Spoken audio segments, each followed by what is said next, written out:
Joining us is Illinois Republican Congressman Adam Kinzinger, member of the House Foreign Affairs Committee. Congressman, good morning to you. Hey, good morning. We were all just witnessing violence in the streets there, that we saw military vehicles literally plowing through the crowds there. We're going to turn that tape for everybody when we have it. We'll show that to you. It's alarming to see, Congressman, what is happening there right now in the wake of Juan Guaido calling for a military uprising, making his strongest effort yet to topple the Maduro regime there. Yeah, this is a very serious moment. This is something that I think for the next decade we're going to look back on today and whatever follows from this as an indicator of what's going to happen in Central and South America in terms of what's the future. Keep in mind the Russians have a small military presence in Venezuela. The Cubans have sent thousands of people to surround Maduro to make sure he stays in power. So this is a question for the United States, for the Venezuelan people to say this. Are we going to be a hemisphere dominated by China, Russia, and dictators, or are we going to be a hemisphere dominated by freedom and democracy? And when we see the number of people that are coming to this country illegally, and we trace it, we can trace it to corrupt governments that steal money from people, that rob them of their own liberty. This is the Venezuelan people standing up, taking their constitution back and saying they want freedom, they want to be the richest country in South America, again, like they used to be, and they want to raise their family as they see fit. What we have also seen is troops loyal to Maduro on the streets there sporadically have been firing tear gas from inside the airbase. Water cannons you are seeing now going off in the streets of Venezuela. Congressman, we're all watching and looking on at this together. Again, vehicles literally plowing through the crowds there. How does this day end, Congressman? Well, I hope it ends not violently. I hope Maduro goes away. I hope they get their liberty back. But I think the people of Venezuela have had enough, and they're standing up. And I think the United States probably has through back channels, but needs to make it clear that there will be no more Russian troops in Venezuela.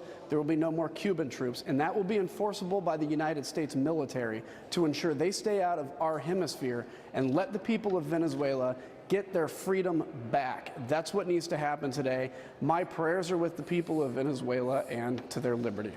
I want to read from Secretary Mike Pompeo's tweet earlier, talking about the U.S. government fully supporting the Venezuelan people in their quest for freedom and democracy. Democracy cannot be defeated. We have seen the full support of the U.S. government thrown behind the Juan Guaido as they try to topple the Maduro regime there. What more can be done on the part of the United States, Congressman? Well, I think, to the extent that there needs to be a military option, I think there should be one. Hopefully never have to use it because the people are rising up. But if you see the Cubans, for instance, or the Russians or the Maduro regime crack down violently with the military, I think we need to be clear that the U.S. military option is on the table to enforce the Venezuelan military to turn loyalties because they fear for their life too. Right now, Maduro is the one paying their paycheck. And so if we rob them of that and say, look, get on the side of the people and freedom, this government will topple. The legitimate government of Venezuela will take effect. The United States has to stand firm on this. Hopefully we don't have to do anything like that, but we need to understand the future of our hemisphere is at stake, and I'm not overstating it in any way. Activist Leopoldo Lopez has been at the side of Juan Guaido throughout this day. He said this is the moment of all Venezuelans, those in uniform and those who are not. The White House issued a statement in the middle of this chaos. This is through Sarah Sanders, and again, you can continue to focus on the live pictures there as motorcycles go through crowds of what have now gathered, we're told, into the numbers into thousands. Congressman, this is what we heard from the White House via Sarah Sanders a short time ago. The president has consulted with his national security team and leaders in the region who share his concern, and this designation is working its way through the internal process. That is what we have heard from the White House. When we began this program earlier, the president was being briefed on the situation there. Yeah, well, God bless the president on this. I mean, this is a tough decision any president has to make. You're the leader of this hemisphere. You're the person people are looking to for freedom right now. And he's going to have some tough decisions to make. but I know he'll make the right decisions. Hopefully, again, there's no military action that needs to be used. But when you have people like Russia, like Cuba, that have already used, in essence, a military option to uphold a corrupt regime, it is incumbent on the United States not to take that off the table. And when you have people that say the United States or Trump's being, too far out there by leaving that on the table, you cannot negotiate with an enemy without having a military option, because that is absolutely what's required in order to see a successful conclusion, which we all pray for at this moment. I want to share what we have heard from Maduro's camps so far before I get to that video. What we heard from Venezuelan information minister saying on Twitter that the Maduro government is confronting what they're calling a small coup attempt led by military traitors backed by right-wing opponents. That is what we have heard from them. Now we have that video that I will prepare our viewers, Congressman, and you're watching this with us. It can be disturbing to watch. This happened just a few moments ago in the streets in Venezuela.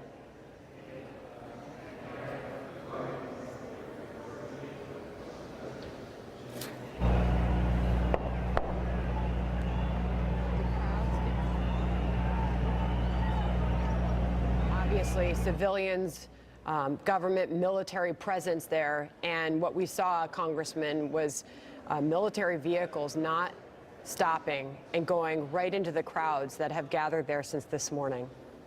How anybody in the military can confront their own people when their own people are starving to death. 50,000 Venezuelans are crossing over the border into Colombia every day just to buy milk. And this was the richest country in Latin America for a very long time. I am praying desperately for the people of Venezuela to have their life back. It's a great country with great people, and if the military cracks down on them, I think there's going to be hell to pay for the military of Venezuela, the illegitimate military of Maduro, and hopefully the legitimate government of Juan Guaido is in power soon and it sets up a transitional process so we can have freedom again.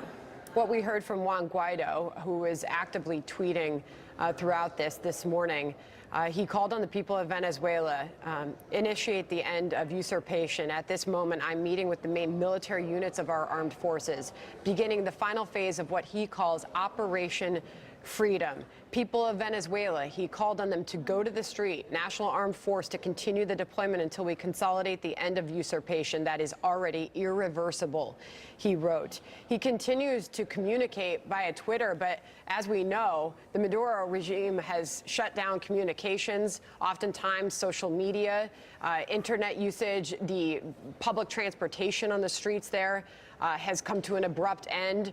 As we continue to see this violence play out in the streets there, you can see people literally in some of these live shots taking cover, Congressman.